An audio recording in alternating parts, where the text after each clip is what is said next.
Hey guys, Grant Thompson, the King of Random, and welcome to my Royal Round Table. I was gonna start off with a joke or some kind of a funny story, but in reality, I'm not really that funny of a guy, so let's just skip that part. Now, I realize there are a lot of questions and comments about the way I do things that a lot of you have had for quite a long time. And even though I do answer those questions in the comments sometimes, most of you don't see them. So I'm gonna do my best today to answer some of the most frequently asked questions, and if you have more, then just post those comments in the description and I'll do my best to answer those in the future. Now, firstly, I have an announcement to make about CVX Live. I've been invited out to Orem, Utah to appear for a 2-day event, and the reason that I said yes to go is because I want to meet you.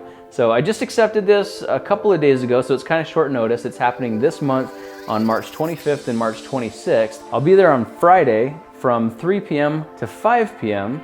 For a public meet and greet, so come up, say hi, ask questions, shake hands, take pictures, whatever you want. The point is I want to meet you. Now on Saturday night, March 26th, I'm going to be on the stage premiering a video that no one has ever seen before. So if you want to see a video that hasn't been launched yet and won't be launched, for quite a while, then come out and see that. I'm really just going to meet you and to be available and to hang out. I don't have much of an agenda. So come pick my brain and let's get to know each other a little bit better.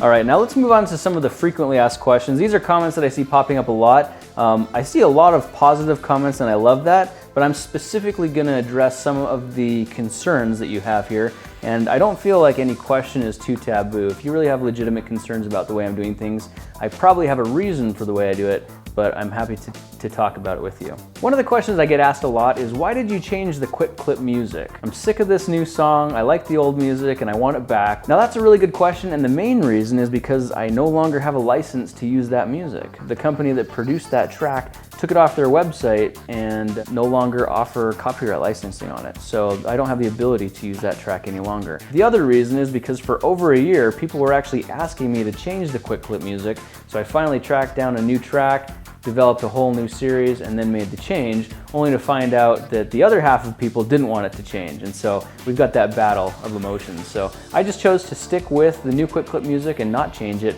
rather than having a knee-jerk reaction and bouncing all over the place. I may change the quick clip music again, but for the near future, that's the template that I'm using, and I'm gonna keep it that way. All right, here's a comment that says, please do more videos. Why don't you make videos more often? Do more videos, I would love to, I really would. Now, here's the thing, I work 8 to 12 hours a day, 6 days a week for the last 5 years making the videos that I do.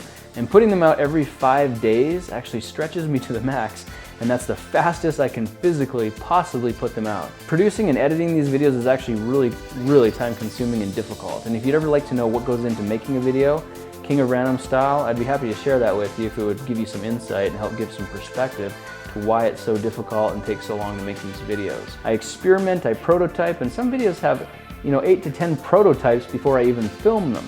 Writing the script takes forever, and there's a lot that goes into these videos that I can't even begin to tell you about. And I am physically and mentally and emotionally giving it everything that I've got. If I could make videos faster, I would, but this is the best that I can do. And honestly, I'm getting tired. I need to take a little break. So for the next month, you may not see any uploads from me. But that doesn't mean I'm gonna stop. I've still got videos queued up and I've got a lot of projects filmed that I'm gonna get back to working on, but I just need to take a little breather. Why do you upload the same videos over and over again? Now, this is a question I've seen popping up from a few different people who may just not understand the bigger picture, so let me explain. Videos like the Mini Master Sword. A year ago, I cast a prototype sword out of aluminum with the promise that one day I would do a tutorial of the finished product. And now I've just released the tutorial on how to make the finished Master Sword. Now in other videos, I often feature or cameo other projects that I ask you to look for in future videos. And so of course that leaves the condition that I need to make that future video. And when I make it and post it, it's not re-uploading a same project, it's a completely new video that fulfills a promise that I made earlier. So another question says, didn't you do this already? Why do you make so many videos of the same thing? Are you trying to milk the views and the YouTube money? Are you out of ideas? That's a really good question, and let me explain why I do things the way that I do. Now, when I design my projects, I like them to have multiple purposes. I don't like to do one thing that you'd never use. I like it to be purposeful, and I like it to have multi-purposes. There's a big picture in my videos where a lot of the projects are interconnected and you need one to do another. For example, in my rockets, you need an igniter, so I have an igniter tutorial. But the igniters relate to the rockets, which relate to the remote control launcher, which relate to the rocket launch pad. All of these are separate elements, separate videos, but they're all completely related to each other. So if you're gonna make something like I don't know, a silicone Lego gummy mold, I'd love to be able to use that to maybe build something like chocolate Lego Mario, which you're probably going to see coming up in another video.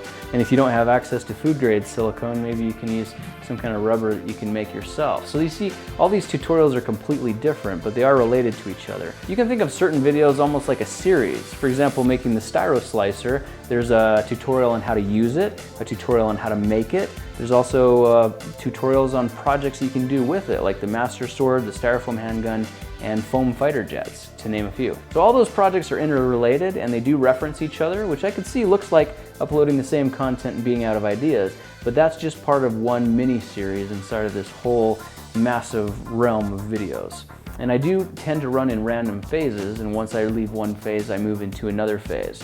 Another viewer asks, where do you get your ideas? And ideas really come from everywhere. Sometimes I see things online, sometimes my kids are doing things that inspire me, reading books, experiences I had growing up. Sometimes I see things on Pinterest that spur ideas, and sometimes other YouTubers are doing things that give me ideas that I want to take and modify. Now, I have never uploaded a video in my recollection where I've just taken an idea and copied it. Everything that I do, I experiment with it, I modify it, I recreate it, I turn it into something different, and I give it a king of random aspect. So I am constantly inventing, creating, experimenting, and doing things new, but they're all based on something that inspired me. So look in the description of my videos, and you'll always find inspired by, and usually a link to the thing that inspired me. And if you want, you can compare the two and see what differences you may see. Another viewer asked the question, are you gonna run out of ideas? And the answer to that is no. I'm gonna run out of motivation to produce videos before I run out of ideas. Because as long as I keep living life and being inspired by things that I see and wanna try, I'm gonna keep making projects. I've been doing it for 4 years straight, well, I guess 5 years now, and I'm gonna keep going as long as I can keep making videos. Getting burned out on production is probably gonna kill me before I run out of ideas themselves. But the answer is no, I won't run out of ideas. What did you study in school to learn all this? I'm basically self-taught. I put myself through the school of Grant Thompson, using the internet, personal experience, the experience of people around me, and just thinking things through before trying them. I have been studying nonstop for the last 15 years after I got out of school, but in school itself, I didn't really study anything in particular. What do you do for a living? Is this your official job or do you have a side job? Well, I did have a full-time job. I actually just put in my resignation today, and I don't really want to disclose what that profession was, but it was, I would say it's relatively prestigious in its industry, and it was very difficult to achieve. I've got 11 years with the company that I was just working with, and 13 years in the industry total. But officially as of today, I am focusing fully on YouTube, which I was basically doing before, but I make videos. That's what I do right now.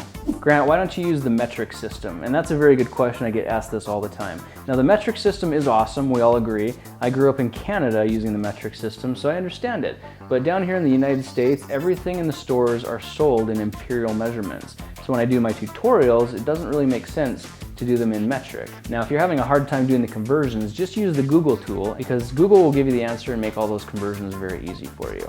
Do your kids show any interest in your projects? I am starting to see a glimmer of hope in my kids here, but to this point, they really couldn't care less. They're all pretty young, and they haven't really cared too much about what's been going on around them, but they are just starting to get old enough to appreciate the projects and the videos, and that's exciting because it means now I can start spending more time with them, getting our hands dirty together. How many videos do you have saved up? I have over 10 project videos and quick clips ready to go. That gives me a little bit of breathing room so I can still release on schedule and make new content.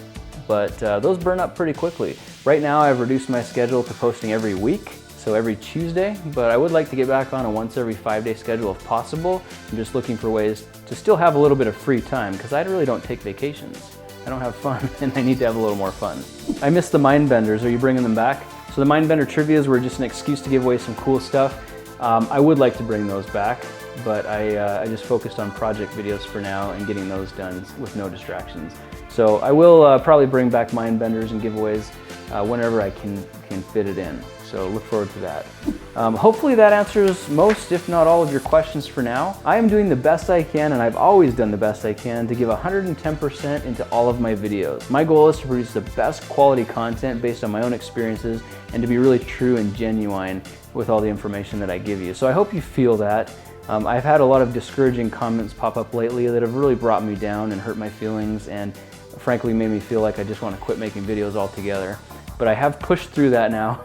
I'm kind of back on top of things. I got a lot of fresh new projects that I can't wait to share with you, and I want you to be a part of my future videos as well. I'm looking to engage with you back and forth a little more frequently. And one of the best things you can do for me right now is to come out to CVX Live and meet me in person. I need to know who you are. I need to know who my subscribers are. To meet you face to face, to shake your hand, and to hear some of your experiences watching my videos. That's the kind of feedback that I need. So hopefully I can see you there. CVX Live, March 25th, March 26th. Look at cvxlive.com for the schedule of when I'll be there. I'll be there on Friday and Saturday. I'll put some links in the description with a lot more information. And remember, the private meet and greet is going to be limited to about 100 people. So if you want in on that, make sure you get down and get your tickets quickly. So hopefully you got some kind of a value out of this video. Hopefully your question was answered, and hopefully you feel like we're able to connect a little more one-on-one. As always, thanks again for your support, and I'll see you in the next project video. I'll talk to you then.